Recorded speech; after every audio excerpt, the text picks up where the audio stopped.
Отже, вітання, наші любі учасники. Я рада вас всіх зустрічати. Мене звуть Ярослава, я координатор тренінгового центру громадської спілки «Освіторія», і ми продовжуємо нашу серію вебінарів із найулюбленішими для мене світовими експертами, з тими, кого я особисто читала, дивилася, кому я довіряю. І одного дня я написала пану Бену Фурману листа і попросила його долучитися до наших таких вебінарів із вчителями в якості експерта, і він одразу погодився, і якось пішов процес. Мені було дуже важливо, що Бен так дуже проникся нашим питанням і запропонував доповнення до нашої теми, і зміг інтерпретувати цю тему. Тобто ми з вами сьогодні матимемо таку плідну, важливу розмову. Я сподіваюся, що кожна і кожен із вас в цій розмові знайде і відповіді на певні свої питання, і дізнається взагалі щось нове, про що раніше, можливо, навіть ніколи і не думав. Ну, а потім, за нашою традицією, ви зможете поставити питання Бену, то можете їх або по ходу нашої зустрічі залишати в чаті, або їх десь собі фіксувати і написати їх наприкінці нашої зустрічі, аби я могла їх поставити Бену. Ми вже розпочали запис нашої зустрічі, ви від мене отримаєте покликання на цей запис і зможете до нього постійно повертатися, можете з ним ділитися зі своїми колегами, тобто ця складова в нас також забезпечена. Ну і всі організаційні питання, додаткові матеріали ви від мене отримаєте в листі після нашої події завтра. Я бажаю вам гарного вебінару. Я ще раз наголошую на тому, що вам треба обрати правильну мову, якою ви дослуховуєтеся до нашого заходу. І таке невеличке звернення до Бена. Бене, ще раз особисто дякую за те, що ви згодилися стати нашим спікером, за те, що ви проявили небайдужість і вийшли підтримати українських вчителів, українських батьків, українську освіту. Це дуже і дуже цінно, бо, як я казала зараз перед початком нашої офіційної частини, ми маємо можливість змінювати певні речі, ми маємо можливість впроваджувати нові речі, і ви є таким нашим вогником освітніх змін, які, я сподіваюся, обов'язково будуть. Передаю слово Бену і всім бажаю гарного вебінару. Thank you, Yaroslava. That was beautiful words from you, inspiring. The honor is on my side. You know, here in Finland, people are so worried about what is happening in Ukraine. And the Ukrainian people maybe also know the history that Finland has also fought a war against Russia, and we have still some feelings about what happened because Finland lost part of its territory to Russia in the Second World War. But I'm not going to go into that topic. We are all thinking about it all the time. Let's think about something else. Tonight we have, I think, 2 hours. Is it planned that it's 2 hours, this meeting, Yaroslava? Yes? All right. Так, але треба залишити час на питання в цих 2 годинах. That's right. Correct. Yes. Spasiba. And then a few words about myself. My name is Ben Furman. I am a doctor, medical doctor. And I have specialized in psychiatry. Not child psychiatry, but psychiatry, general psychiatry. So when I have been specializing, I have worked with children, with families, with individuals, with teenagers, with different kind of people. And today, my topic for you is what I have learned. What I have learned over the years working in this field. I have also prepared for you a PowerPoint presentation. You will get it afterwards. So I'll be happy to share it with you. It has links, some pictures, and I will use it now that I speak. I hope my English is simple English. Maybe you can switch to English if you speak some English, because I always speak quite European English. So let me see if I can show you the PowerPoint presentation, because it would be nice for you to see it. and not to have to look at my face all the time. Huh? So I wait. I have to check once again. Advanced portion of the screen. There we go. So this is the presentation that I want you to have afterwards. See, I have given it a name. I have been speaking lately.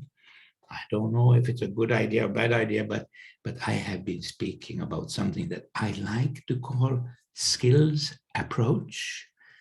Skills approach.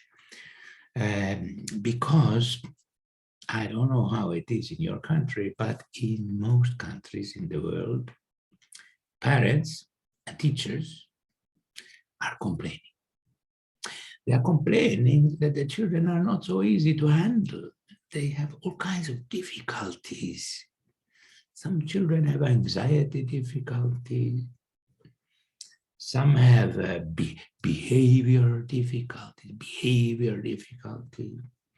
In the school, a lot of teachers are complaining that the children, they don't obey, they don't respect authority anymore, they do what they want, some are aggressive, they behave in bad ways all over the world. And they have psychological difficulties, all kinds of psychological difficulties. So it has become an epidemic. We have COVID and we have the children difficulties. So parents don't know what to do. Teachers don't know what to do. And everybody is thinking about this. And so everybody should be also sharing their ideas. What do you know? How can you help us with the problems that our children have? So I tried to make a long story short, but when I studied psychiatry in Finland in the 80s, when I was already a medical doctor and I was continuing my studies to become a psychiatrist.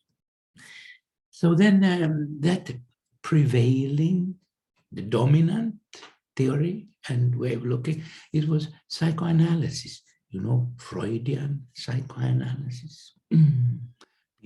People would go to therapy. Everybody was recommended to go to therapy. Even children were recommended to go to therapy. And the theory was that something happened to you when you were a child. We should go back and see what it is that happened to you that explains why you have these difficulties today. That was the time when everybody believed like that. And I was skeptical. I had already learned some new things. And I found that there was something in our field, in psychology, psychiatry, that was called family therapy. Family therapy. It was the new kid on the block. Do you know that expression? New kid on the block. So I was looking at the new kid on the block, and this was something. This family therapy idea. And it was very different from psychoanalysis, because in family therapy, you invite people to your room, or you go home to visit people and you start to talk, not only with one person, but if there is a child, you talk with the mother and the father and the uncle and the grandmother, and you have meetings. Basically, family therapy means that you invite people to meetings. And in these meetings, you try to help people by finding a way to talk about the problem in a, maybe not right to say positive way, better to say in a constructive manner. If people come together to talk about some problem with a child, with a teenager, with the school problems, with kindergarten problems, problems with my child. It's not easy. It's not easy. People often start to feel anxious. They start to blame each other. Mother blames the father. Father blames the mother. Grandmother blames both.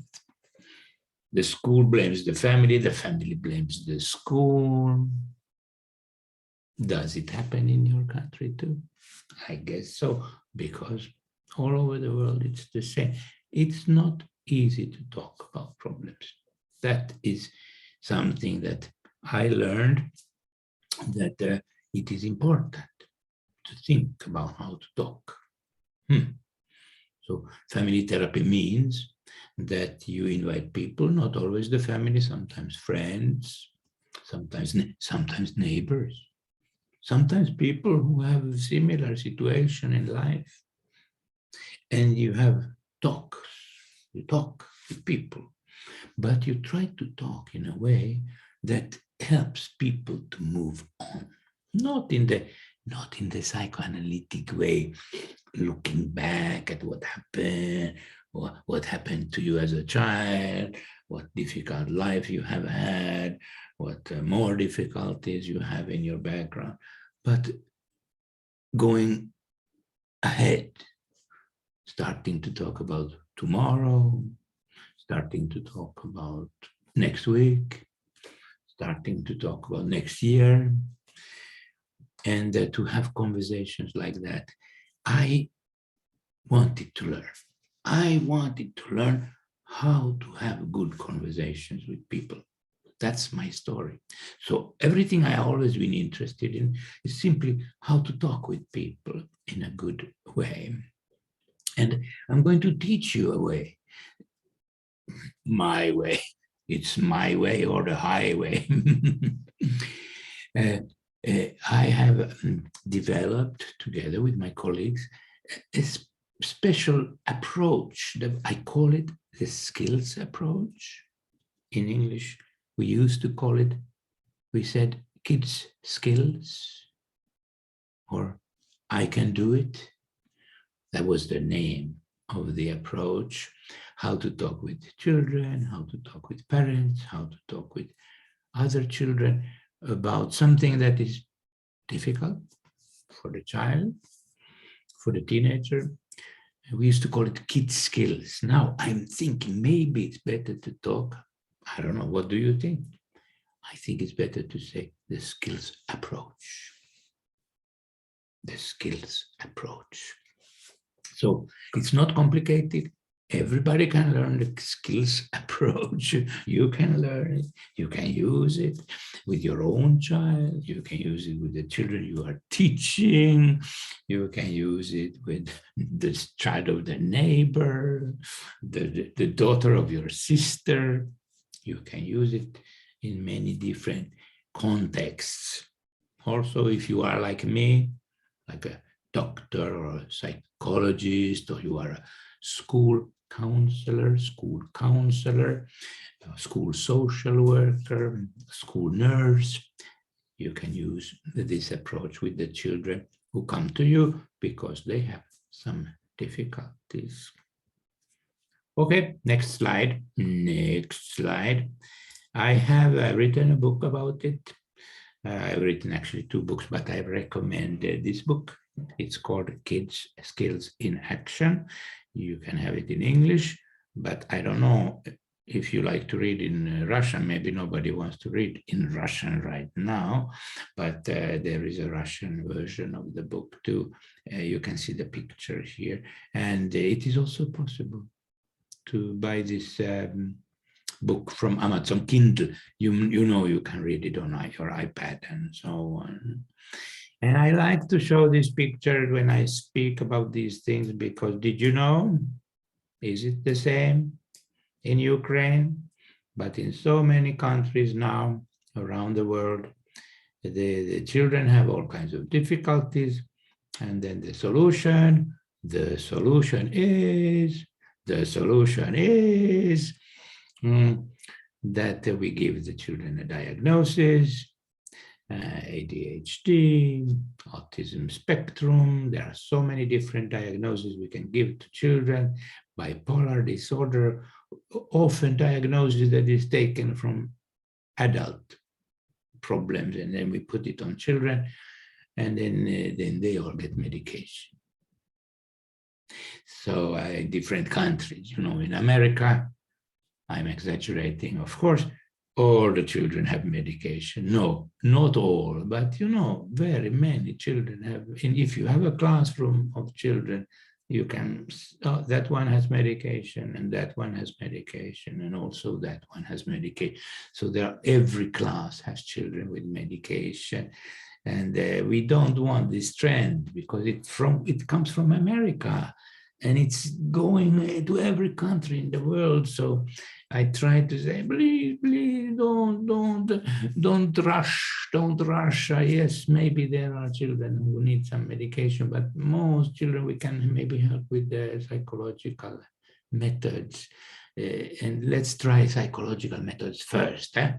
Let's give it a chance, because if you start to have medication, you have side effects, you have this problem, you have that problem, and then very often when people start to take medication, then they lose interest in other methods, they lose interest in psychological methods. So I don't recommend, but it's a snowball. You know, snowball starts rolling. So then suddenly more children get medication. There is another psychological method that you may be familiar with. And this is also very popular around the world. Do you see my symbolic pictures? There is is this a teacher or a mother? I don't know. But a reward, and punishment, reward and punishment. You see this picture here? This is like a symbol for rewards, I guess. If you do correct, then we give you this. No, okay, we don't give you money, but we give you more time to play on your computer. We give you this and that if you do right.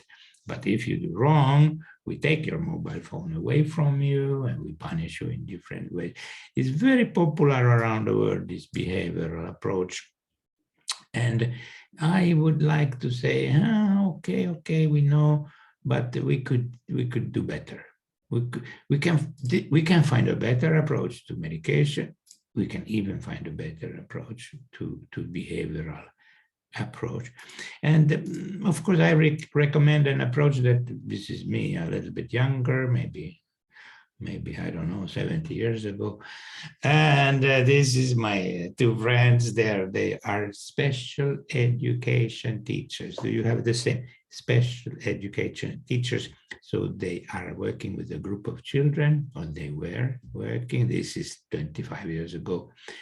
They are working with a small group of children, and this is only 8 children, and they invited me to help them to develop an idea, and we have then developed an idea that we have started to spread. We gave it a name, Kids Skills we called it. In Germany it's called Ich schaff's, I can do it. And there is an app, free. This app is really free, but you can download it from the internet. It has many languages. It's in English, in German, in Russian. Maybe one day it will be in Ukrainian too, if somebody has a lot of time and wants to translate it. But the app is kind of a free material. You can quickly understand what is this method, and it has different types of problems. So you can put school problems, or toilet problems, or speech problems, or behavioral problems, and fears and worries, anxiety problems. You can click, and then you can read how to use this approach with this or that problem. So let me tell you the basic ideas. We have enough time, so I can explain to you. This is not a complicated. We are not talking about anything complicated. We are actually talking about something totally simple. but maybe a little bit different way of thinking. Skills, sometimes I say skills think. Skills think.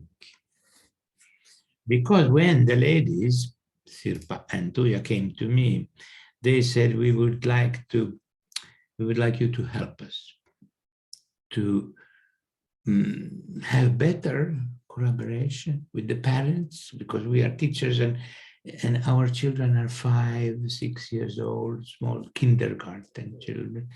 And we don't always feel we get good connection with the parents. And also we need some help with the children, because all our children, 8, we have only 8 children in our class, but all of them have some serious problems. They have been moved from one kindergarten because they could not be in the normal kindergarten.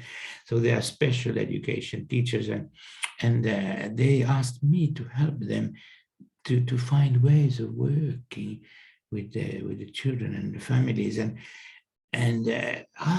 I said the same, what I said already to you, that one of the biggest difficulties when children have any kind of problem, even if it was, I don't want to brush my teeth, I don't want to sleep in my own bed, I don't, whatever the problem is, big problem or mini problem. So very often people start to argue and blame each other. And I said, well, maybe there is one idea that you might find helpful, is let's stop talking about problems. When children have problems, we don't talk about problems. We talk about skills. We start to think, this child has this problem. Yeah, yes. But what skill does this child need to learn in order not to have that problem? Example, the child comes to the bed of the parents every night. What skill does the child need to learn? If in the old way, you would have, why does the child come to the parents' bed every night? Maybe anxiety, maybe insecurity, maybe bad memories. You can always start to explain why this is happening. But you can also turn it around and say, what skill does the child need to learn? And then you say, the skill of sleeping in his own bed throughout the night. Not easy, but now it's a skill. So we are always thinking about what skill the child needs to learn. And then whatever problem a child is having, you always ask, what skill? So in this kindergarten where I was consulting, we had 8 children and everybody has a skill that they need to learn. And we found that it's much easier to talk with the parents, because now we are not blaming the parents for some problem of the child. Instead, we are talking with the parents about what skill you think your child needs to learn, or what skill we think your child needs to learn. And this I call the skills approach. And I would like to explain to you a little bit more what it means in practice. I have made, let me tell you a story. Is it okay to tell a story for you? Usually when I teach kids, I always try to tell some stories, because many people understand better when you tell a story. This is a story from China. Yes, I was in China, and a couple of years ago, I used to go there. Now I have not been going because of COVID.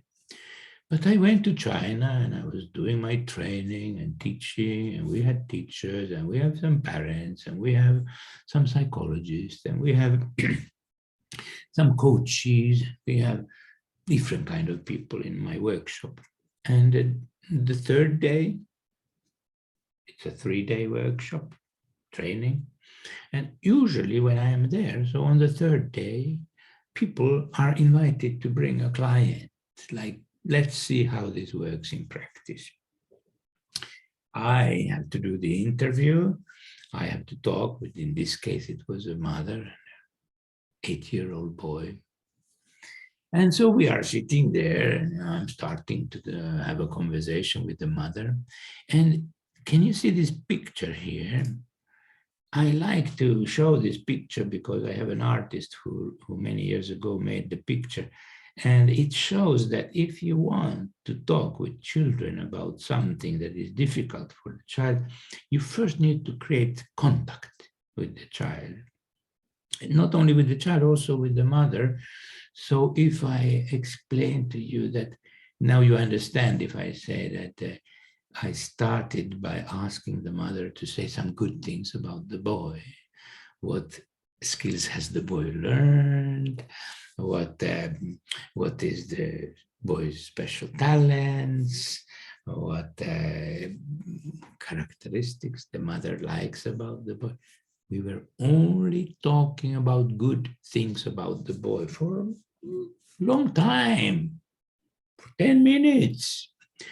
And the boy was listening to our discussion about him. And he was very curious about what we were saying. And suddenly he whispered something to his mother. So I said, what did he say? I'm curious. Can you translate for me from Chinese? And then the mother had to say in Chinese, and the translator had to translate to me. The boy had said, "Mommy, can we stay here all day?" The boy said, "Mommy, can we stay here all day?" It's not very common for children to say that if you are talking with a psychiatrist or a psychologist or a therapist. So we continued to talk. And then I asked him, now I'll show you the next picture. This picture shows that children don't like to talk about problems.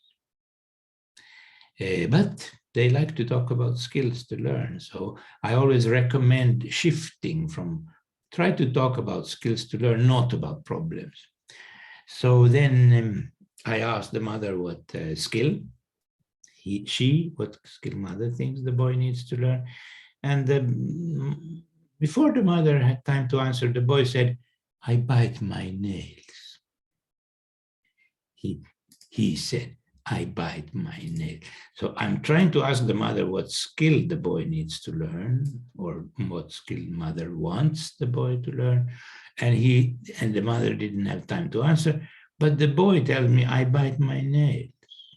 Ooh. So then I said, "Okay, do you mean that," just a second, I'm trying to use the picture. So then, do you mean that I bite my nails? So I said, "But I want to talk about skills. I don't want to talk about problems, because biting your nails is a problem. It's a how do you say, bad habit. It's a bad habit. And many children have bad habits. And we are not going to talk about bad habits because we want to talk about skills to learn. So this is a bad habit." So I am not going to write it with my mouse anymore. So I want to know what is the skill to learn. So I said, "Oh, do you mean that you want to," I said, "do you mean that you want to learn to grow your nails?" The opposite. Bite your nails is bad. To grow, to have pretty nails. Ooh, nice nails. That's a skill, to have pretty nails. So I asked, do you mean that you want to grow your nails, to have pretty nails, to have nice looking nails that mother can maybe cut with the scissors?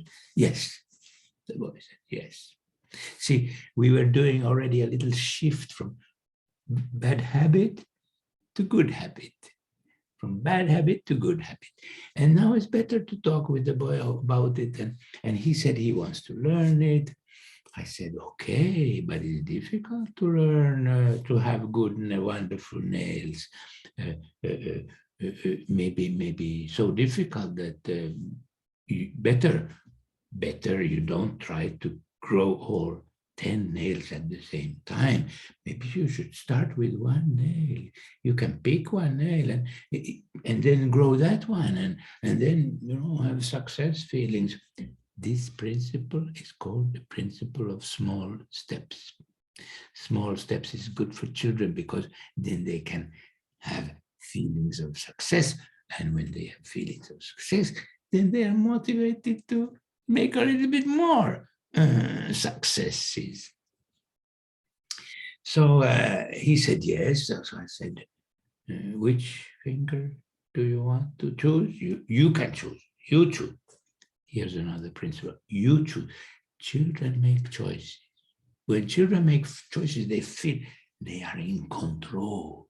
I am controlling, not somebody is controlling me, because nobody wants to be controlled by other people. Automatically you start, don't control me. You cannot control me. People don't like to be controlled by other people. Children too, nobody. So then if I ask the child questions, so the child can feel in control. And I said, which finger do you want to grow? And he said, the thumb. Ooh, the thumb. Good. Which one? You have two. And then he's like, this one. Good. So we are starting to talk, but you see, now we are not talking like from above and controlling the child and talking about the problems of the child. No, we are inviting the child to participate in a conversation about learning something in small steps. Of course. And he chose the thumb. So I said, if you succeed in growing the nail of your thumb, do you think you could celebrate in some way with your mother? Like a small celebration, you know, a little bit like a birthday party, something in that direction. Huh? And he's like, yeah, yes. So now we are starting to plan how the child will celebrate the success. And we are having a little bit fun conversation. And I said, would you, your mother maybe can cut with the scissors your nail in the celebration? Or do you want to cut it yourself? I want to cut it myself. Excellent. Do you want to cut it with the scissors or do you want to cut it with the clipper? Clipper. He wanted to cut it with the clipper. So we started to make a plan, and then I had a good idea. I said, does your mother have a mobile phone with a video possibility?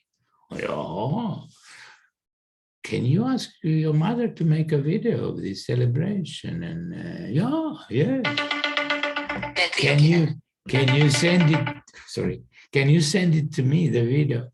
And they said yes. So I thought I will show you the video that I got from China.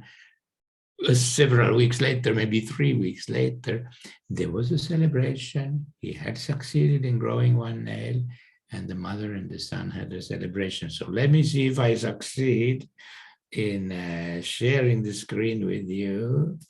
Look, we go to advanced and then we share. And instead of showing this picture, I want to show you this one. This is my YouTube channel. I have a YouTube channel for videos of children with about kids skills, and this is the video I wanted to show you. So it's very short. Don't worry, you don't have to watch long videos, but I thought it would be maybe fun for you to see. 长出来了！哇，好棒啊！真的好棒！你竖起来给妈妈看看，真的好漂亮。这样，哦，哇，真的长出来了，好棒啊！那我要开始自己剪啦。好的。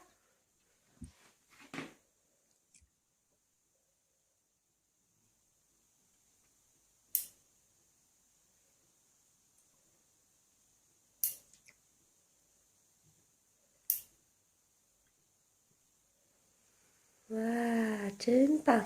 好，开。So you can see he's very proud. He's very proud of his accomplishment, his success. And of course, you may say that, okay, that's just one nail. And he's maybe biting all the other nails all the time. Maybe, but the point is that you want to give the child a feeling of success. He knew that his mother will send the video to me, and he knew I was from far away. He knew I was from Europe. Maybe he don't know where Europe is, but he knew I was some kind of an important person. And so he had been boasting to his friends that his video is, you know, he said, I'm famous. He wanted to be famous. But the mother said that this little game that we played, it was very important because it gave both the mother and the boy new ideas of how to handle situations. And yes, he did succeed in growing all 10 nails step by step. And the mother knew how to help him to do this. I like to tell these kind of stories to give you the idea that what we are talking about is almost like a little bit, almost like a game, that we try to get the child interested. What about you become better at this skill? You can learn something, and then you will be happy, and your mother will be happy, and the teacher will be happy, and we can help you. Your friends can help you. Your teacher can help you. Your mother and father can help you a little bit. So, one more story for you. The boy is something like 10 years old. I have a lot of stories like this. They are not all my stories, because I get stories from around the world.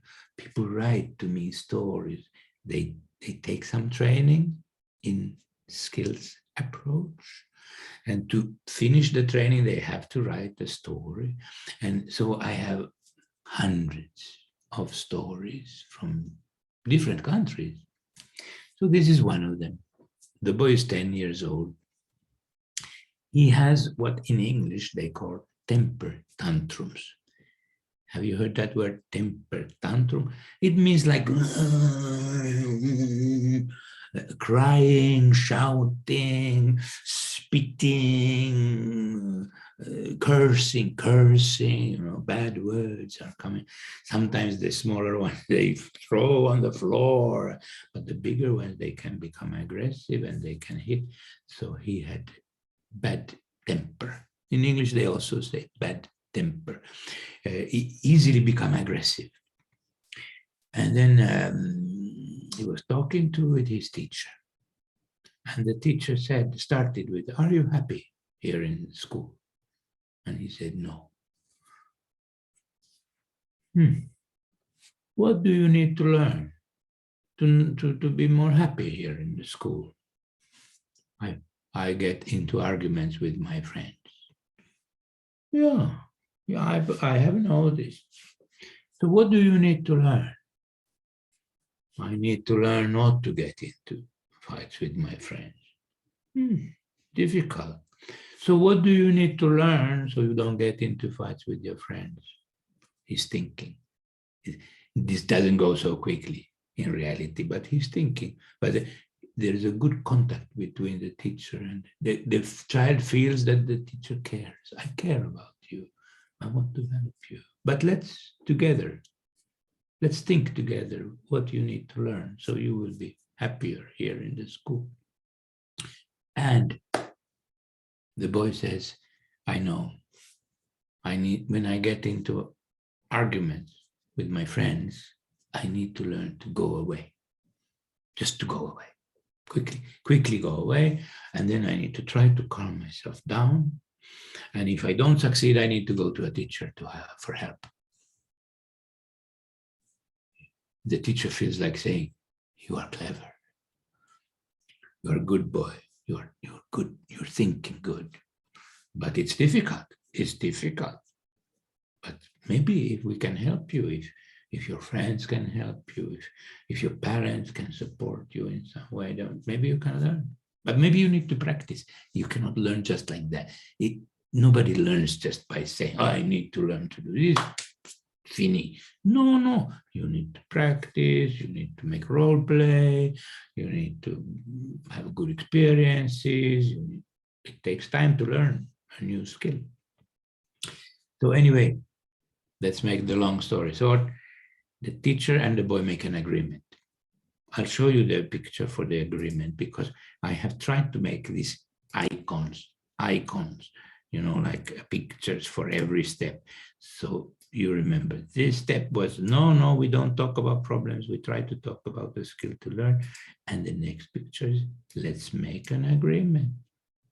What is the skill you need to learn? And this is the father, this is the child, this is maybe the teacher, this is the child, and this ring, hula hula, is a symbol for a skill for the child to learn. Look at the child says, yes, I want to learn that skill. So there is an agreement between the parent and the child, or the teacher and the child. And this boy, he said, I want to learn to go away from the situation. Then I try to calm myself down. And that is a very important skill for many people to learn, not only for children. Actually, it is also an important skill for many adults to learn to calm down when you become angry and you start to shout and you become start to hit other people. You need to learn to calm down. And it's very difficult to learn, but everybody has to learn. So we can ask children, have you already learned? Oh, do you need to practice this? My father needs to learn the same skills. maybe your mother too. But we can start with you. If you learn that skill, your father will also say, soon your father will say, maybe I need to learn the same skill that my son is already learning. To keep calm, to calm yourself down when you become angry. Maybe the mother says, yes, he needs to learn that skill too. His papa needs to learn the same skill. Anyway, the story, the boy has now identified a skill to learn. The teacher asked the child, what do you want to call your skill? This difficult skill that you are talking about, what's the name of your skill? And the boy thinks, this picture boy, he has given a name for his skill, Mr. Cool. But the story boy, the boy from the story, oh, sorry, I'm not showing. I have to show you the picture. So this boy in the picture has called his skill Mr. Cool, but the boy from the story, he said, the name of my skill is Snow. Snow, like white snow. Interesting name for your skill, but yes, one can understand. Maybe snow is cool, maybe snow is cold, so some symbolism. Anyway, Snow, that's a good name for your skill. Let's use that name. You see, the moment the skill has a name, and the name comes from the child, not from me. It comes from the child. So we are already a little bit more motivated. The child is already a little bit more motivated to learn because you gave a name to the skill, you decide. So now, then the boy said Snow, and they had a discussion about next is who will help you. Look, I'll show you the picture. Correct? Who do you want to ask to help you? And the boy said, parents at home. Okay, your parents at home can maybe help you, but they are at home. somebody has to help you in the school because this problem or this skill, you need this skill in the school, not so much at home. So who's going to help you at the school? And he named two of his classmates to be his supporters. Like in the picture, you see children need supporters. And these two boys came to a meeting with the teacher, as you can guess. And in the meeting, the teacher says, do you want to help Mikhail? Mikhail is learning, calm down. He can become very angry, and he's learning now to control himself, which is not easy. So do you want to help? And if you ask children, do you want to help? Of course, they say, yes, they want to help. So now the question goes to Mikhail. Mikhail, how can your friends help you? If they see that you are starting to become, in English they say, you are starting to lose it, you're starting to shout, your eyes are coming, flames are coming from your eyes. How can they help you? Mikhail says, I don't want them to criticize me. Of course not. If they criticize me, I become more angry. Good. That's true. If you say to people, calm down, they usually become more angry. So it's not such a good idea. So the teacher says to Mikhail, what do you want them to do instead? You don't want them to criticize you, and you don't want them to tell you that stop, shouting, or what can they do instead? And Mikhail says, it's better if they say to me, snow, just snow. Teacher says, oh, wonderful idea. Oh, let's try. And then they try it. Mikhail has to, pretend, role play that he's all angry and frustrated and, acting crazy. And then the boys, his friends, say, snow. I don't know how they said snow. It's a kind of a code word, important word. We need code words. And sometimes we need signals and signs, sign language, that we make signs. This sign means remember your skill. You have to remember your skill. So when you remember your skill, then you don't bite your nails, you don't shout, you don't do the bad thing, you start to do the good thing, which in this case was walk away, calm down. If you don't succeed, go to a teacher for help. Now you already know this idea. It's a super simple idea, but children kind of like it. They understand this idea, and but you have to start in a nice way. You cannot start by saying, don't do this. I've told you many times. Why do you do this? What is wrong with you? You are just like your father. We cannot criticize the children, because then they will not want to collaborate with us in this way. We cannot also not criticize the parents, because then they will not want to collaborate with us. So we have to change the way we talk, the way we think, and we don't think problems. We think skills that children need to learn, and then the children are more willing to work with us, the parents are more willing to work with us, and our chances of succeeding are much better. You are already, I know what you are thinking. I know what you are thinking. If children are to learn skills, they will never learn the skills if they are not motivated. Motivation. We need to motivate the children. You already know some techniques. There are more. I have tried to collect take from the here, from the left, from the right, from the bottom, from there. Try to collect different techniques to motivate children to learn. How to get them to be interested. If a child is motivated to learn something, they will, if they want to learn something, they will learn it for sure. But how to get them motivated? So there are many tricks. You giving a name to the skill, a little bit motivation, giving choices, small steps, giving choices so the child feels in control. The child gives a name to the skill. We don't talk about problems, we talk about skills, already more motivation.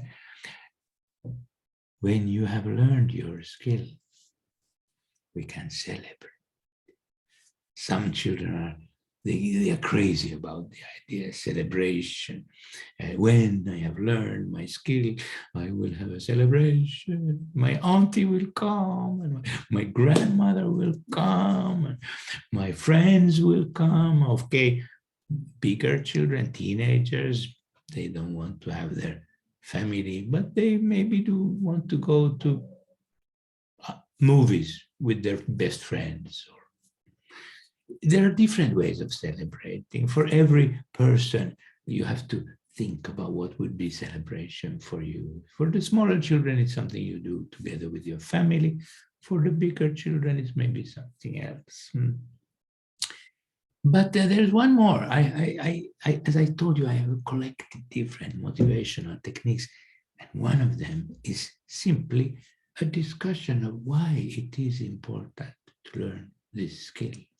I'm going to show you a video. I don't know what language shall I? The video is in German.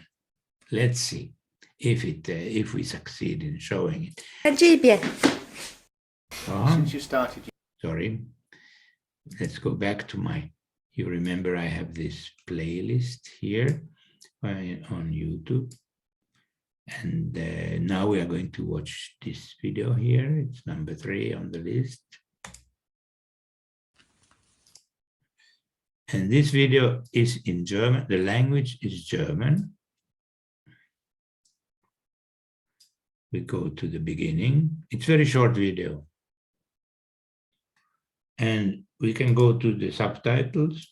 We can change the language to Finnish, to Japanese, to Norwegian, to Chinese. No, we will put English. If you can read Russian. No, we don't have Russian subtitles in this video. We have English subtitles. And I hope, I don't know how we will do this translation because you want it to be translated to Ukrainian, but maybe I have to stop it so that the translator can translate it. But let's start to see what happens here. This is a father and a son, and they're talking about homework. The boy doesn't like to do homework, and he's starting to complain. I don't know, I have to go to school. I don't like this. This is not interesting. And the father then explains to him why it is actually quite important to do your homework, to learn to read and write. Ich weiß nicht, warum ich in die Schule muss.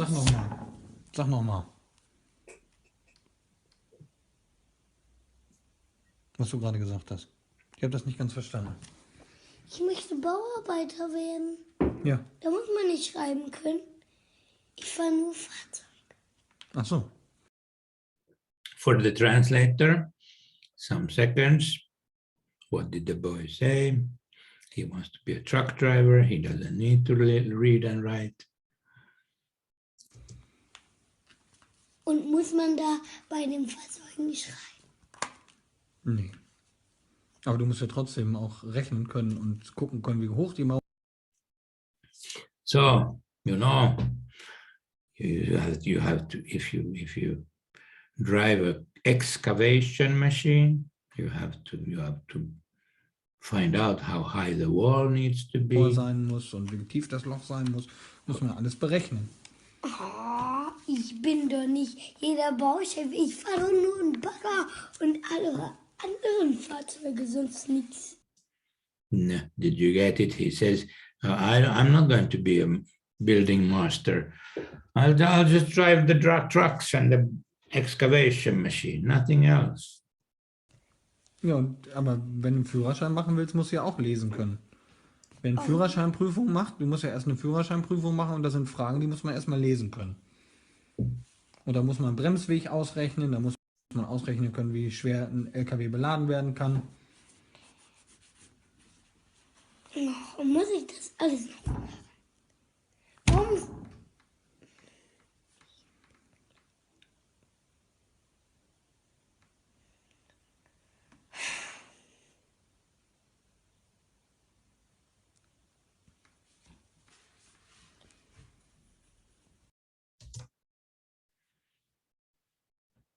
Okay.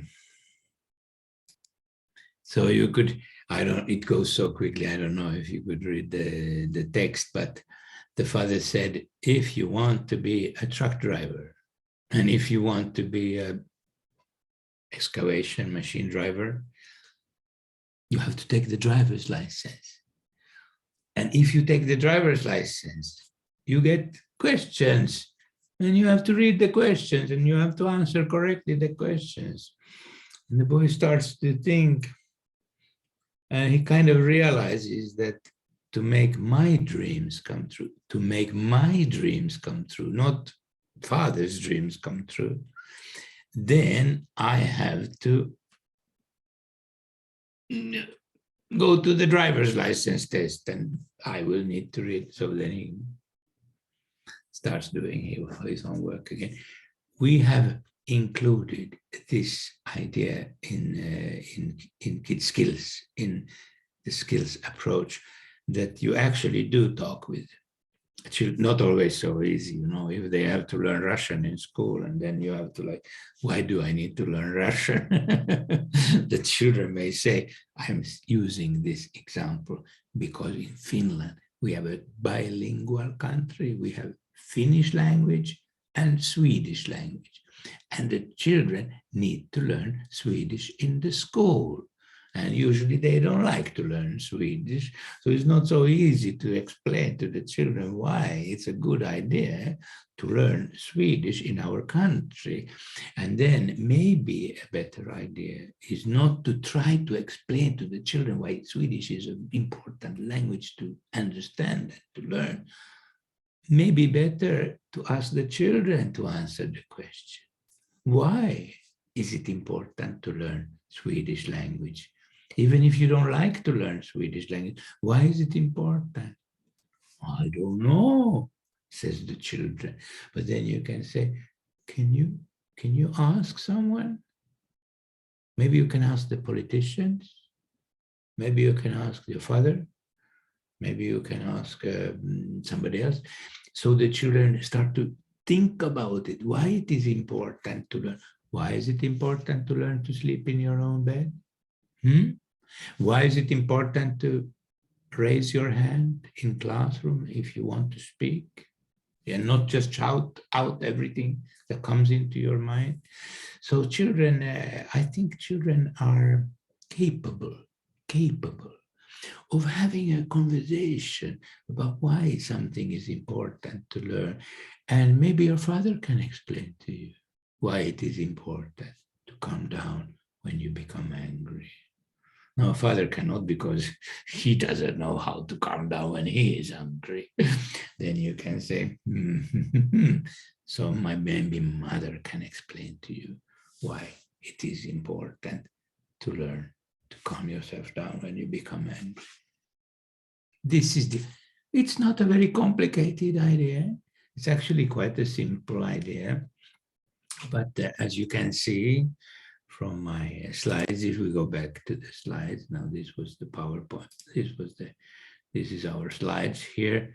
So you can see we can have still more ideas. This picture, what are the benefits of learning the skill? This picture is a little bit silly because he wants to learn to run, isn't it? His skill is learning to run, but in his mind, in his mind, he thinks, if I learn to run, then fantastic things will happen. And this picture means that he thinks he will become very famous because look, he has a statue. Okay, yes, I know children don't dream about having statues, but it's not so easy to find symbolic pictures for these ideas. So then look, they are looking. Oh, he's fantastic runner. He wants to become famous. Becoming famous is very important for many children. YouTube, social media, Instagram, TikTok. So all these things are so important right now for children, so they may be good motivators for them too. But also your parents will be proud of you, your grandparents will be happy to hear that you have learned that skill. So there are many, many things that give children reason to learn something. And look, there's one more nice little motivation technique in this picture. We can ask the child to choose. I like to say fantasy helper, because when we were working here in this, in this kindergarten, so all the children had, you can, maybe in the background, if you are very sharp, you can see that every child has a little poster on the wall.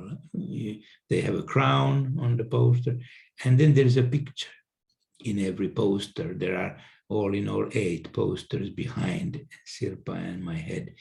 And in the posters, every child has a picture of their power animal. Like power animal means like fantasy helper. And many children like this idea. Smaller children like the idea, but the bigger children, maybe they don't want to have a power animal. They can have Batman, or they can have Captain Sparrow, Captain Sparrow, Johnny Depp.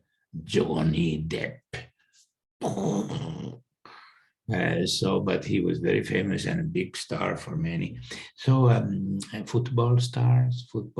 Now, Ukraine won the European Song Contest. I don't remember the name of the singer there, but maybe it's a great star for many young people in Ukraine. And these are idols, right? You say idols. So young people can have idols. And then when they have idols, then they can choose this idol to help me learn my skill. Imagine much more motivation to learn a skill when your idol is Johnny Depp. No, I mean Captain Sparrow or Batman or Spider-Man or something like that. Here's the picture of the idea of celebration, because it turned out it was like a little bit surprise that so many children like the idea of celebration. And the celebration can be many things. You can see that when mother was cutting he was cutting himself with the clipper. Well, that was a kind of a celebration. Okay, without cake, but still a celebration without the cake.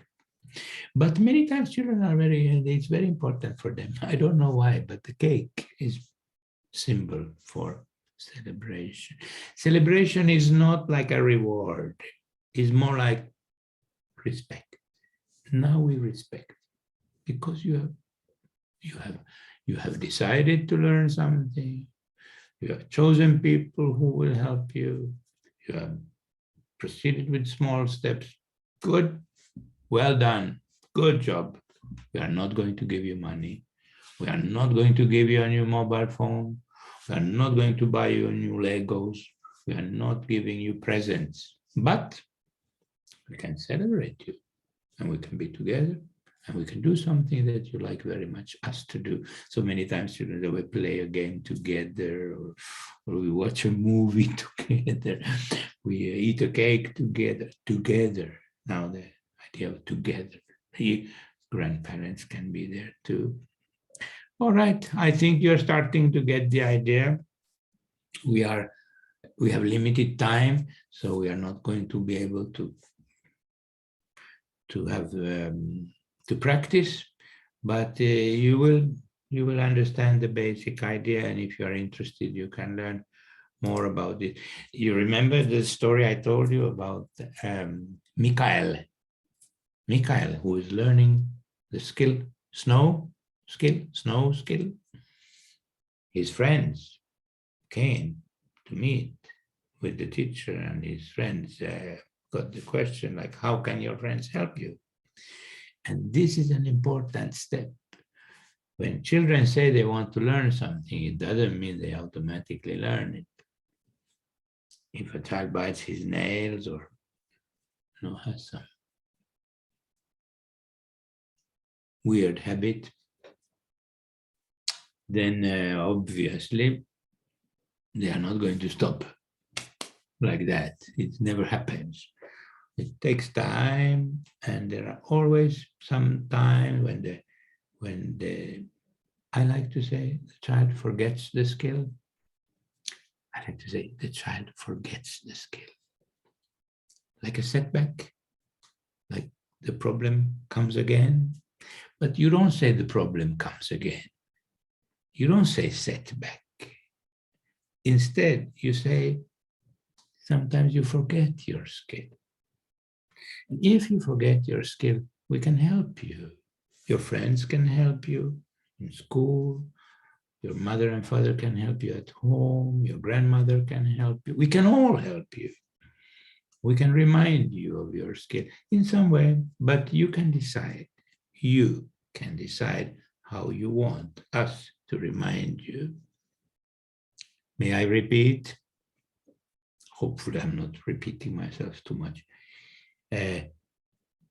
You sometimes forget, or it can happen that you sometimes forget. Everybody does. If you forget, how can we remind you? Do you want us to use a code word, some sign language with hands or with facial expressions? You can decide that too. You can decide many things. So what sign do you want us to use? And you remember the boy said, it's better if they say snow to me, then this word snow reminds me of the skill. Another boy who was actually biting his nail, not the Chinese boy, another boy, a Finnish boy. So his parents reminded him because he wanted to grow all his 10 nails and he wanted to have a celebration for the nail party. Mother cut with scissors. So his parents had reminded him many times, but not in the old way. The old way was, take away the fingers from your mouth. Are you biting your nails again? Why are you biting your nails again? You promised that you will not bite your nails again. Why do you do that all the time?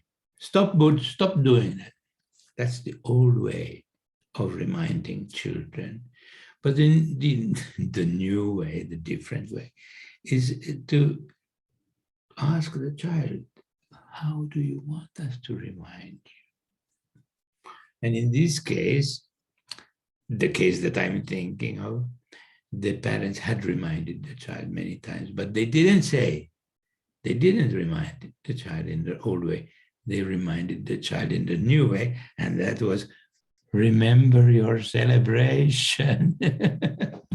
Remember your celebration, the cake and the grandmother, and the celebration. Imagine you're biting your nails because you're nervous, or because you are bored, or because you are concentrating on something. The boy had the bad habit of biting his nail when he was concentrating on something. So then somebody says, remember your celebration. And you are, okay. It's much better way to remind the child. So there's always, you can always think about what would be a good way for us to remind you. And you know, when children have an idol or a power animal, an animal that gives you power, a little spiritual idea from the shamanism idea. This is not shamanism, but the idea is from shamanism. So then the power animal, the child says, my power animal is wolf. Wolf. Okay, how can the wolf help you? I think it's a good question to ask the children. How can your wolf help you? How can your Spider-Man help you? How can your Batman help you? So the child starts to think. You make the child think. So then the child produces some ideas. And my example was, yes, very often the children have the same idea. Many children have the same idea. It says, I take a picture of the wolf and I put it on my wall, or I put it on my desk. In school, they want to put it on the desk. Sometimes they want to put a picture in my pocket. So I remember the picture of the wolf reminds me of the skill I should learn. And children like that idea. It comes from the children. There are many other ways in which your power animal can help you. But this is the first idea that often automatically comes. I will draw a picture of the wolf, or I will take a picture from the internet and I will put it on my desk or on my wall. So now you already know the idea. And can you see this picture? Am I showing? Yes, I'm showing you this picture. This is also another idea that I think can be useful. I don't even have to explain to you what the picture means, but you see, the child is teaching another child. And if the child has been learning to control many children have problems with their emotions, so they learn to control their emotions. If they have anxiety, so maybe like one child, I have to tell you a story. I still have time, right? I have a little bit more time so I can tell you a few more stories. I was visiting a school. In the class, the teacher was using the skills approach. The children were maybe 8 years old, I think, and they had done a project. I will show you a video about a project like that. You will see it in a minute. But they had done a project like that, and in this project, the children had been learning skills. Every child in the class, we have quite small classes in Finland. I think only 20 children. In China, they have 60 children in the class. So maybe 15 children. It was I was visiting because they had a celebration. The class had a celebration, and I was honored. So I would give them the certificate. This certificate is the certificate for a skillful class. Like this class gets a certificate because you have done so well in developing, improving the atmosphere of the class by learning skills. Surprise, surprise, by learning skills. So then the teacher says, before I'm giving this certificate to the class, the teacher says, anybody want to tell Dr. Furman and Mrs. Headmaster, the principal of the school? I was together with the principal of the school. We were standing there. I had a certificate in my hand. The principal is there. I am the guest of honor. So then, anybody want to tell what skill you have been learning? Many of the children volunteer. They want to tell. They are proud what skill they have been learning. And one little girl, quite near to me, I think maybe Vietnamese, maybe from Vietnam, because Asian looking girl, small. And she was putting her hand up. So the teacher said, okay, tell, what skill have you been learning? And the girl said, I have been learning to speak in front of the class. You understand, the skill speaking in front of the class relates to a problem. And the problem is shyness or social anxiety or not wanting to be in front of the class because anxiety. So then the girl had chosen, she had decided to want to learn to speak in front of the class. So I said to the girl, oh, that's wonderful. Have you already done it? Which maybe was a little bit stupid question, but have you already done it? And she hadn't done. I'm not sure you can see my face, but she was like, not yet. I think she meant not yet, or I haven't done it. So I said, but now you did it now. You spoke in whole, you raised your hand and you spoke in front of the class, and not normal situation. The headmaster of the school was there, the teacher was there, and I was there too. So then I said, but you did it now. And she, can you see my face? She was nodding and she was like a little bit proud that she had done it. Small step, huh? But maybe for her a big step, huh? So then I said, you know, well done.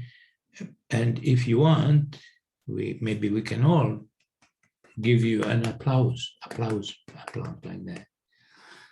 And I looked at her and I said, but only if you want. And then she's like, she was shy. She was a shy girl, so she went, yeah. And you know, everybody clapped their hands.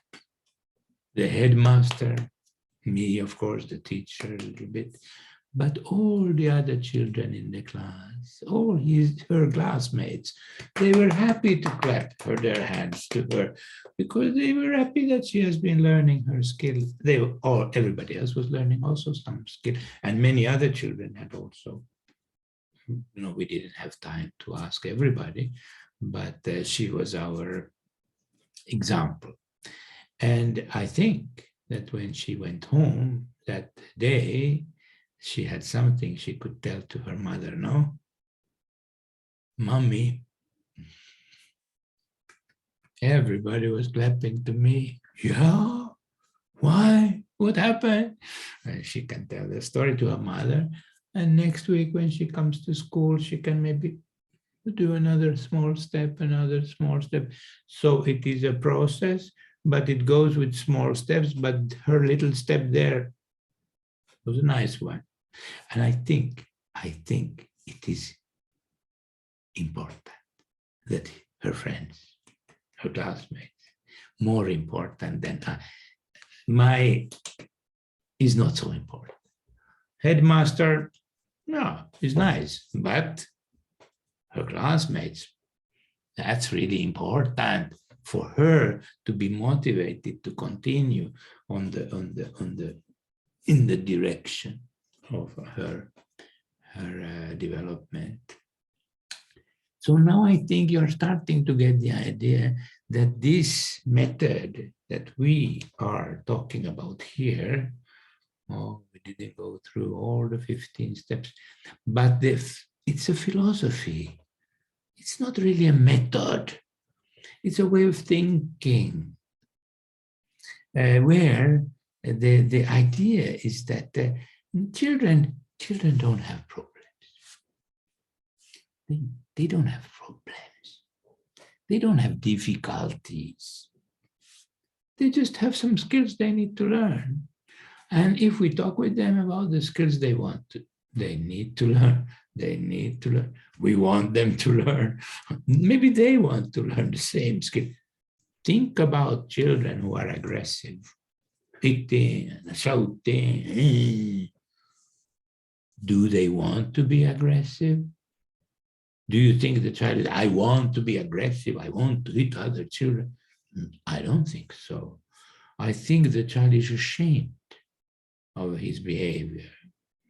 Sometimes they are so ashamed of their behavior that they start to play, I don't care. And we start to think that they don't have any empathy at all, that they are psychopaths. Look at that 3-year-old psychopath. Okay, I'm exaggerating a little bit. Look at that 10-year-old psychopath. He's doing bad things and he doesn't have any remorse. Yeah, but I don't think he's proud of his behavior. If we start to talk with him about some skills that he might learn, that makes his life better, his parents will be proud of him, his grandparents will, want to bake him a cake. Everybody will be proud, and he can be proud of himself. I think he might start to think, that's something for me. Because when you get a lot of criticism all the time, then you start to defend yourself for that criticism. When you defend yourself, you start to say stupid things. People do that. I think even I do. I didn't say that. I mean, we all do. We say very stupid things when you be criticized. Why do you do like that? Are you crazy? Are you idiot? You are just like have you tried this with your partner? You go to your partner and say, why do you behave like that? You are just like your father. Why do you behave like that? You are just like your mother. Why do you behave like that? You are just like your sister. Nobody says, thank you for comparing me to somebody I know you don't like. So criticism is not the best way to help people change, but skills, thinking, skills approach is one possible. It's just one possible way that we can try to use to get some collaboration going. So now I'm going to show you one more video. It is the last video I'm going to show you, and then we will have some time for conversation. We can talk a little bit about these things. You may have some questions, you may have some stories, but I'll put on the video for you. I don't need to explain too much, but you remember we are going back to our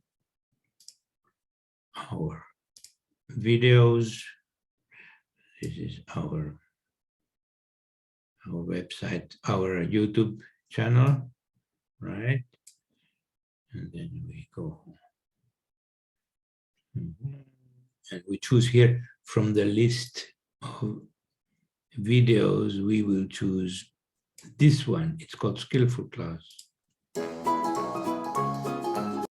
Now we again have to decide which language we will have. Subtitles, certainly not in Finnish, certainly not in Chinese. We have even Russian subtitles. I have, but I don't know if you prefer Russian subtitles or you prefer English. Англійською. Can I ask you which you think that the people will prefer? The English one. I think the English one. All right, good. Now we have English subtitles. We don't want Russian subtitles. We want Ukrainian, but we don't have Ukrainian. I don't think we have Ukrainian. It would be here Turkish between. So we have English subtitles. And this is a teacher who has done a project with the class, with the skills approach. It's called Skillful Class. And we'll see how it goes. Se on sellainen projekti, joka niinku pohjautuu muksuoppiin, eli siihen filosofiaan, että ei ole ongelmia, vaan on vain taitoja, joita voi oppia. Että ei ole ongelmia, joista pitää päästä eroon, vaan me opitaan taitoja, jonka avulla sitten se ongelma katoaa. Siinä on ihan sellaiset ohjeet ja tarkat askeleet, että mistä aloitetaan. Että ensin aloitetaan semmoisesta kollektiivisesta taidosta. First, Okay, I'll stop for a second so we can get translation.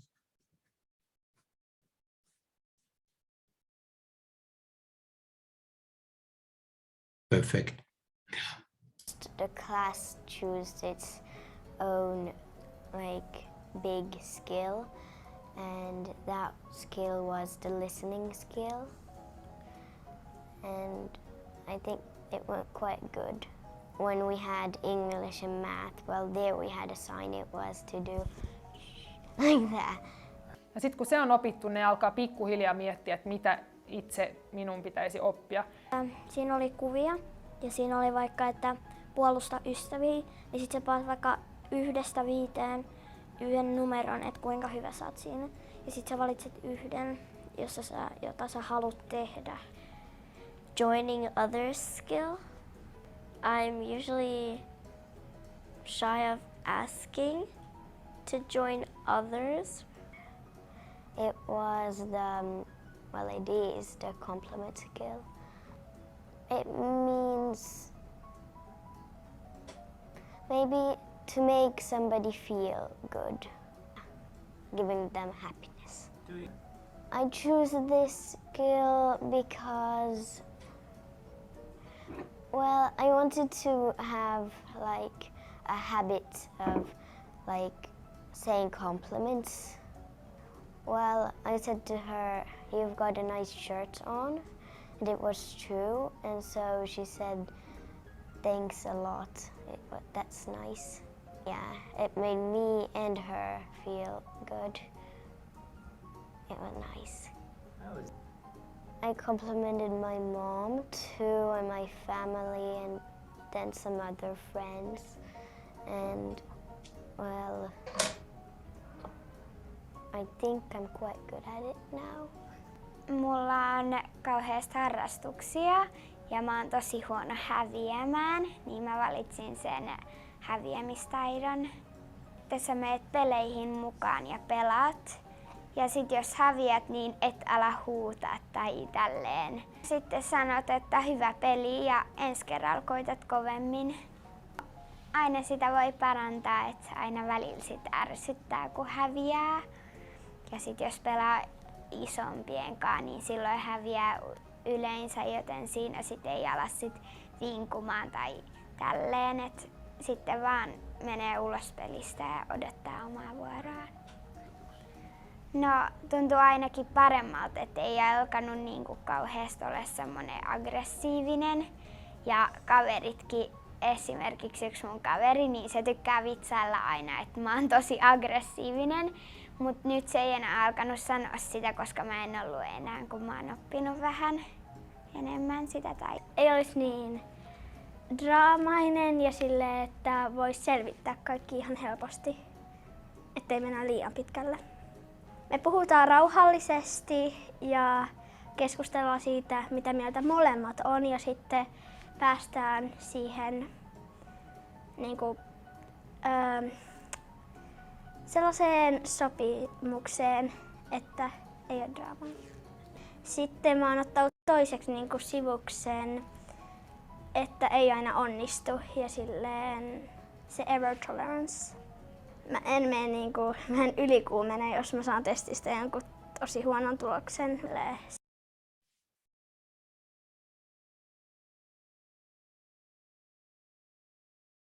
You don't see them?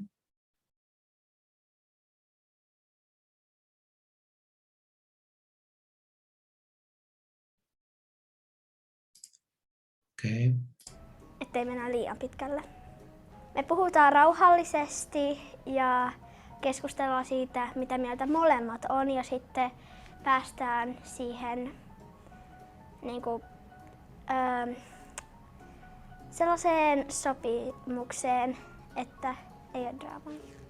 Sitten mä oon ottanut toiseksi sivukseen, että ei aina onnistu, ja silleen se error tolerance.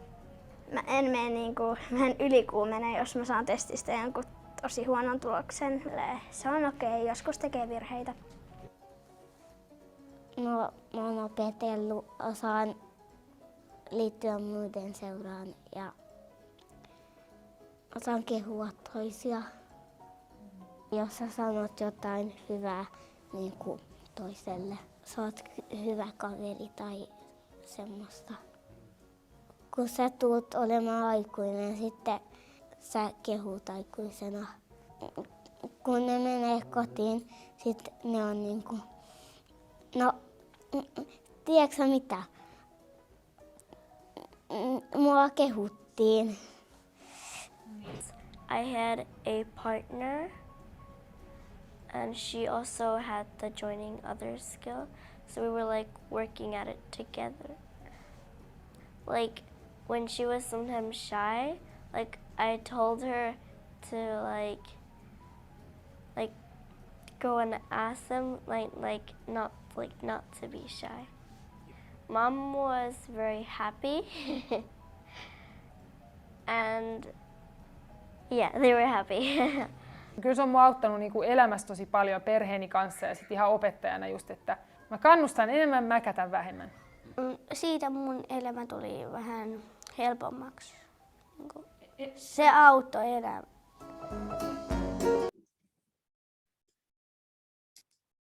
Okay, I think you got the picture.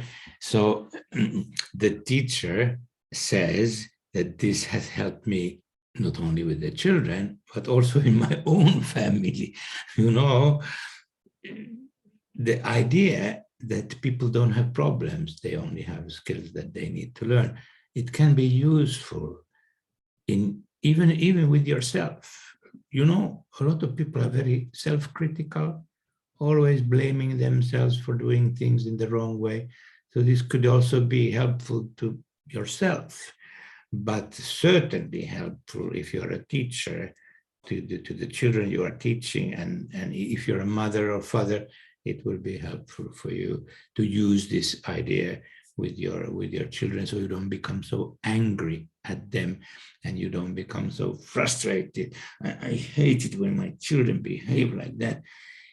Yes, it's normal to feel like that, but we need some tools to help ourselves to find ways to communicate with many children who have difficulties with this or with that, or they have difficulties with their friends, or they have difficulties with the school, or they have difficulties with the teachers, or maybe even with their parents they can have difficulties. So I thought I'll show you one more thing before we look at your questions. Hopefully you have some questions for us. But maybe you want to see this. I have created for schools. This is more for schools. A set of cards. Is it correct to say set of cards? I think there are 28 cards here, and each card has a picture of a skill. There are green cards here. And the green cards are skills that children can learn together.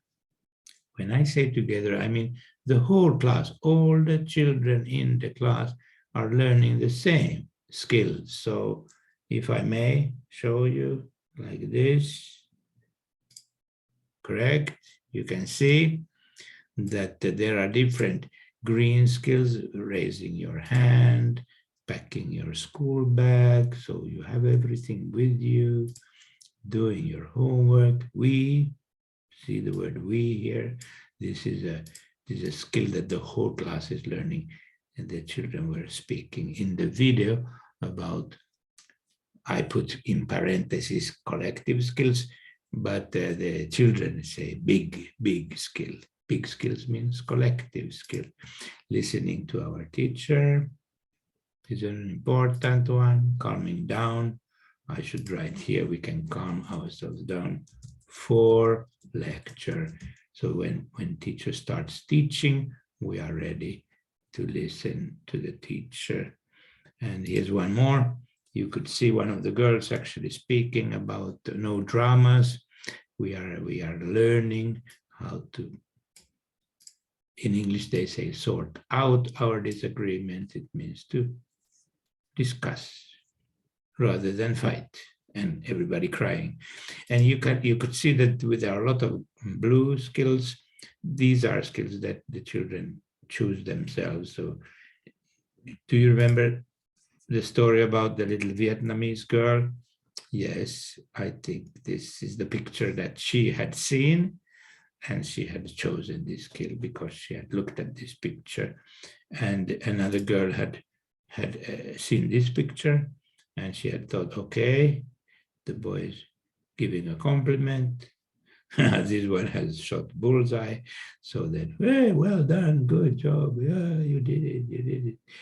And there was also mention of this skill that I can accept that I can accept my mistakes, or maybe I can accept that I make mistakes. Some children have big problems in accepting. I can accept making mistakes. So some children have big problems with that skill.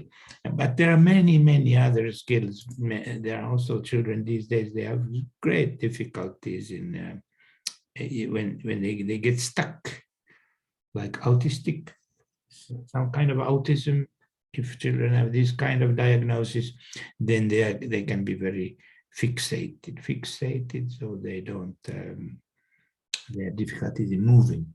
I wrote shift from one activity to the next. This is the one activity, and then mother is saying, now it's time for the next activity.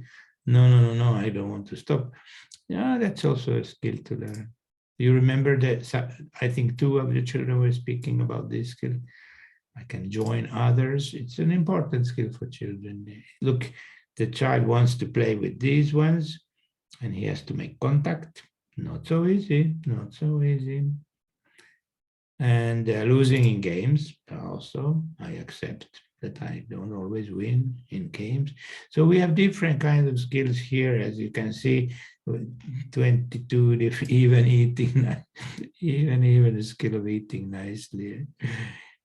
I don't think this picture is very good, but waiting in line, a little bit silly picture, but it can be very difficult for some children to wait for your turn. No, this one goes first, and then you are there, and you don't jump. In English, they say jump the queue. Jump the queue means that you go before it's your turn. All right, so now I think you already have a pretty good picture of what this idea is all about.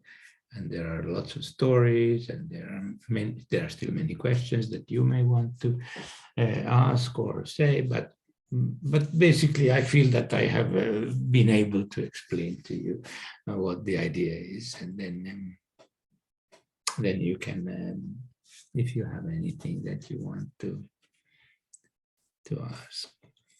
Так, дуже дякую, Бене. Насправді питань так накопичилось багатенько. Кілька разів було питання про те, де можна знайти картки з навичками, чи вони є у вільному доступі. Це таке організаційне. Yeah, they have not been translated. The cards, yes. Wait, maybe I have a package here. I can show you how they look like.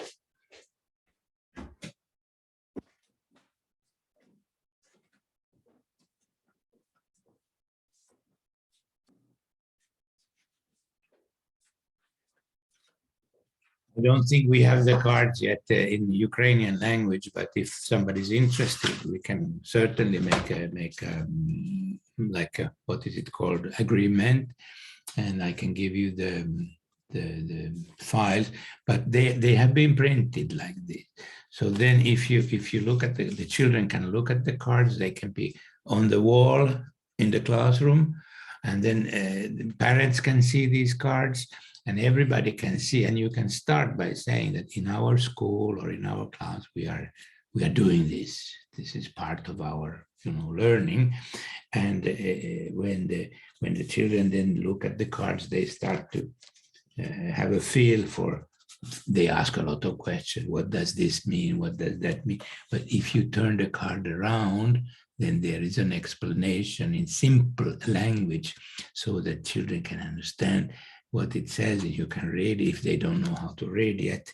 So somebody can read to them and they can start to learn. The idea is a little bit strategic, that when the children look at these cards and they go like, okay, this one, okay, this one. So you are all the time, you are saying to them, this is a skill that children need to learn. And this is also a skill that many children need to learn.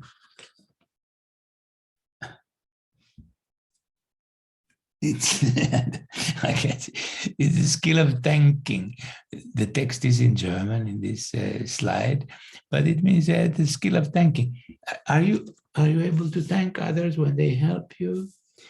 Okay, maybe children already can thank others, but many children cannot even accept that somebody's helping them. They are, don't help me, I can do everything myself. Eh? And then you say, do you think it would be good for you to learn to say, I want help? Or if somebody says, can I help you? You can say, yes, you can help me. So that's also an important skill for many children to learn.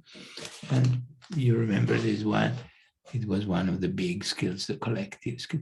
So these cards are available in English from, I can put it in the PowerPoint presentation where you can get them, but then you have to order from Finland and pay, I don't know, it becomes quite expensive. With Ми готові перекласти. But yes, if we find a partner who you can contact me and we can arrange for them to be printed, but then we need some representative in your country who takes care and assures quality. The cards, if you buy these cards in Germany or in Finland or somewhere else, the cards come with the instructions. So there is an instruction manual, which maybe needs to be translated. It is in Russian language, but I don't know if it helps you. Maybe you want to translate directly from English. So, so it comes with instruction. Could you see on the video, the children were saying that we had to make a self-evaluation from 1 to 5. We have to put where we are, and then we decide for ourselves which one we already know. So I like the idea when children go like, this one, I know, this one I'm good. This one I'm very good. This one I don't need to learn because I'm very good at it. This one I know, but maybe one day find, okay, maybe I have to learn this one. My mother says I need to learn this one. So the idea is that you are already good.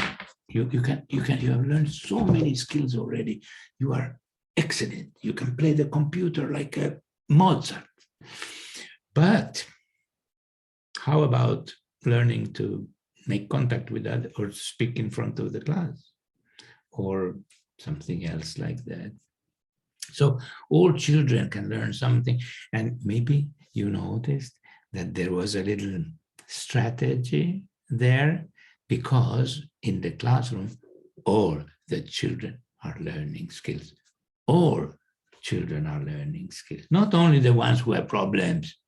Because if only the ones who have problems have to learn some skills, they will protest. They will, why I have to learn? Why not you? They become very angry because you are pointing at all their parents. Why our child is needing to learn some skill? You are making our child. You are attacking our child. We have a lawyer. We have a lawyer already coming to the school. We are suing the school for putting our child into the center spot.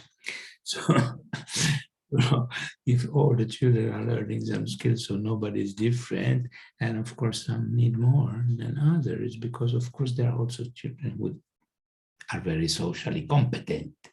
And if the socially competent children, but they can also learn something. One teacher told me, she said, I had one girl in my class, socially super competent. And she looked at the cards, and And no, we didn't have, there was no cards at that time, but she wanted all the children to have a skill to learn. It's a big job to decide a skill for every, that's why I made the cards, to make it a little bit easier. But this time there were no cards, and the teacher wanted all the children to have a skill like we had in a small group in kindergarten. And she was thinking about a girl who was so socially competent and wondering what skill could this girl learn, because she's already helping everybody, always in a good mood, and like the child that everybody wants. All the teachers would like everybody to be like that. So the girl didn't know what skill to learn, and she went home. And when she came next day, she says, "Teacher," I don't know how you say it in your country, but in Finland, they speak to the teacher like to a friend. They don't speak like this. They speak more democratic. So, teacher, now I know what skill I want to learn. And she said, I want to learn to be more brave, to intervene if I see that somebody is being bullied at school. You understand that? If I see that some other child is, not so nice to another, I want to have the courage to say, not nice, stop it. And that was the skill that she decided she wanted to learn. And the teacher was very touched by it, because she had been thinking about it. She came back the next day. She didn't have so many, skills that she needed to learn, but she had thought about it, and she knew maybe she had a little bit bad conscience that she could do more of it. Like now, Europe should do with Ukraine, similar, because Russia is bullying Ukraine. So then all the other countries should be brave and say, stop it, in different ways, to make sure that the message goes through. And the message doesn't really go through, but we can still hope. Добре, я перейду до наступного питання, і воно про батьків, бо ми зараз про них трошки говорили. Є батьки, які дуже закриті для спілкування. Як результат, діти теж не дуже відкриті. Як до них достукатися?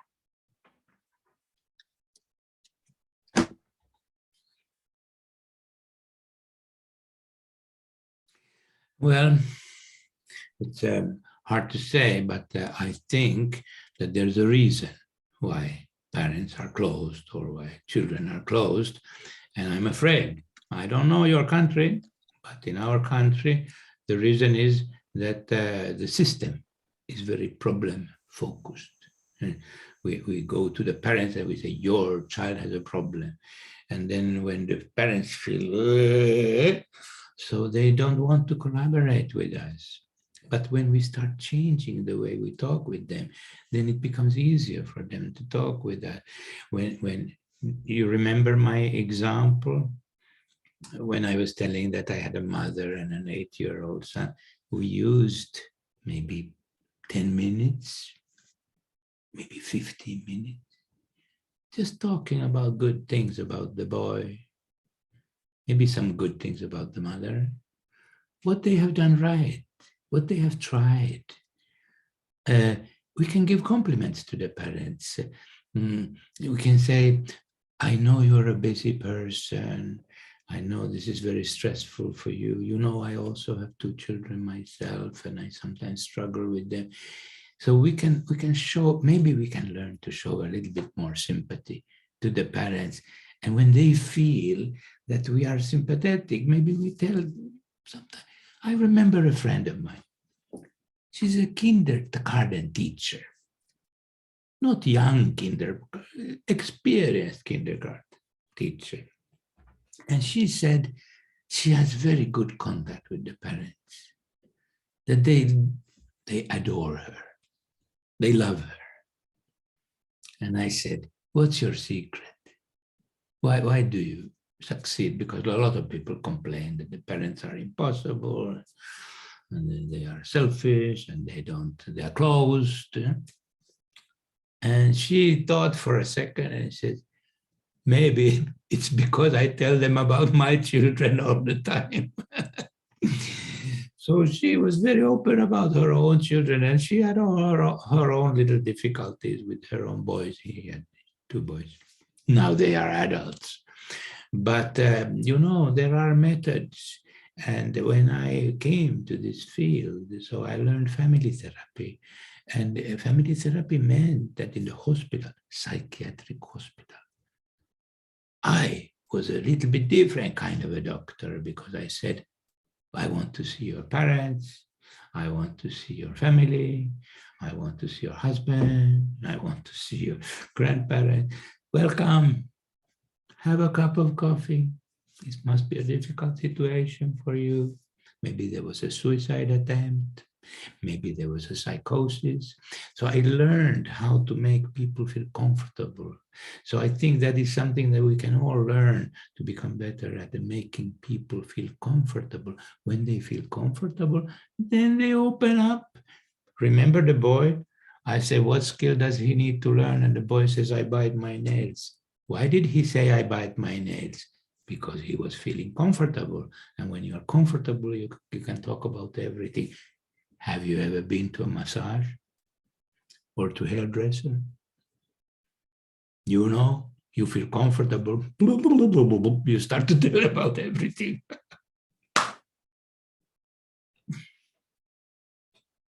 One more question? Так, звичайно, тут багатенько. Як справлятися зі своїми емоціями і почуттями до дитини, якщо вона своїми діями і поведінкою тебе відштовхує? Як повернути себе в ресурсний стан і допомогти дитині?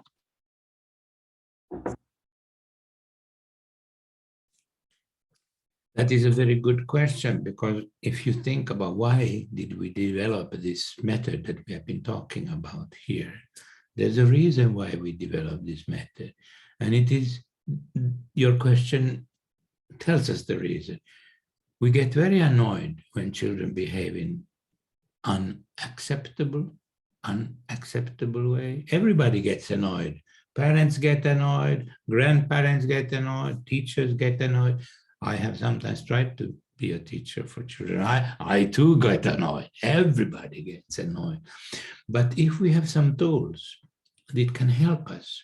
So if you have a toolbox and you know, okay, I am going to talk about what skill this child needs to learn. I'm going to make my own suggestion, but I'm going to listen what the child says. I'm going to ask the parents what skills the parents think the child needs to.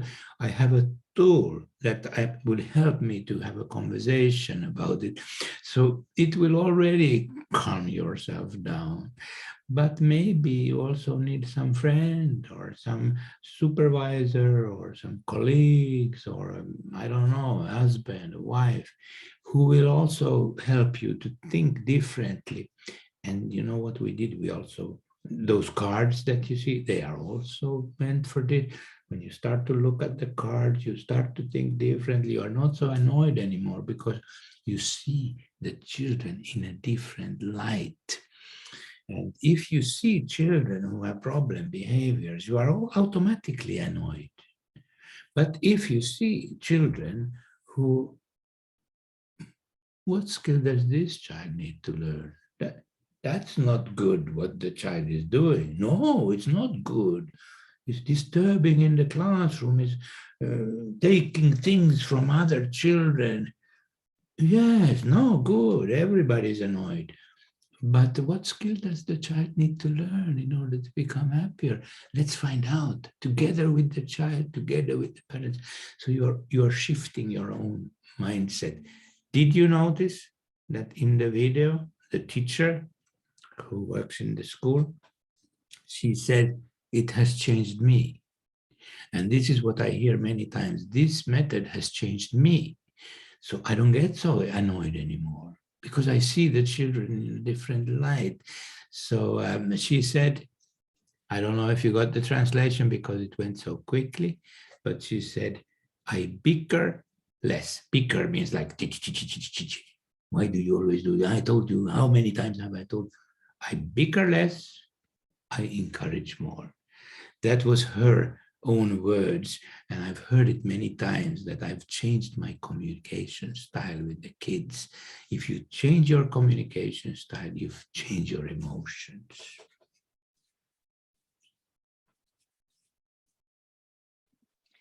Дякую. Тоді ще одне складне питання. Як вчителю допомогти розвивати навичку прийняття дітей з особливими освітніми проблемами? Наприклад, які мають синдром дефіциту уваги або гіперактивність.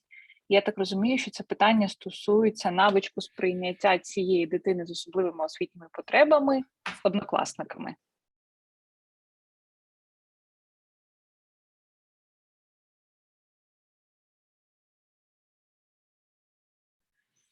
So we thought we found a little bit of a solution to that question in the kindergarten where the children were learning the skills many years ago. Because if you went to that kindergarten, you were surprised that the children were so nice to each other. Why in this kindergarten, where you have problem children, you have 8 problem children, why are they suddenly nice to each other? You're not supposed, they should be fighting and, you know, killing each other and, you know, eating each other. Oh, no, I hate myself. So then, but the atmosphere was good. And this was always surprising to visitors. There were many visitors coming to see this. And the parents were very happy when the atmosphere was good. And the question is, why was the atmosphere good? Yes, because the children knew what skills the other children are learning.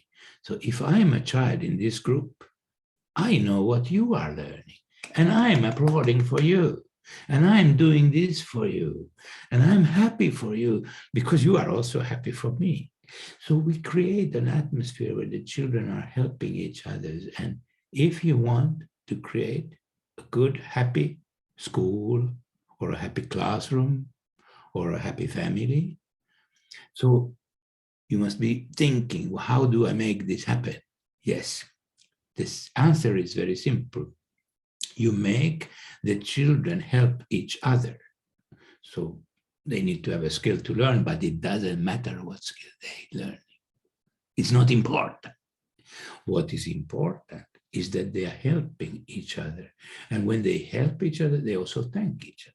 So thank you for helping me. So if I'm learning Ukrainian, to speak Ukrainian or to read Cyrillic alphabets, so I will say, I have learned to read Cyrillic alphabet, and I have learned some words of Ukrainian. But I thank you that you made it possible for me. Then you will be very happy because I'm thanking you in front of everybody. Huh? So now, if we can create an atmosphere where they are helping each other, and did you see that picture? I wonder if you saw this one. I'll show it once again. I went so quickly with the pictures, but did you see this one? It says, I can help others. So this boy here is helping the girl who is in a wheelchair, and we all have our wheelchairs. Somebody has wheelchair in mathematics, and somebody has wheelchair in behavior. And if you allow, so now I'm repeating myself. You already know my answer. If you give a chance to the children to help each other when something is difficult for them, then they feel, I have been helping Johnny. Johnny has ADHD, but I'm helping him in concentration. I'm helping him to calm himself, or hyperactive. We are practicing some hyperactivity games, so we stay in one place for 5 seconds. Now we have already done 30 seconds. So we're practicing skills and we're helping. The children are helping each other. And when they help each other, they thank each other. And when they thank each other, they become friendly to rather than being, hey, you are stupid, you are an idiot, you cannot do anything, why are you a little bit crazy? Do you need to take medication? Do you go to the lunatic asylum? What is it called? Crazy house. They can be very nasty, they can be very bad to each other. If we don't make them help each other, they may be bullying each other.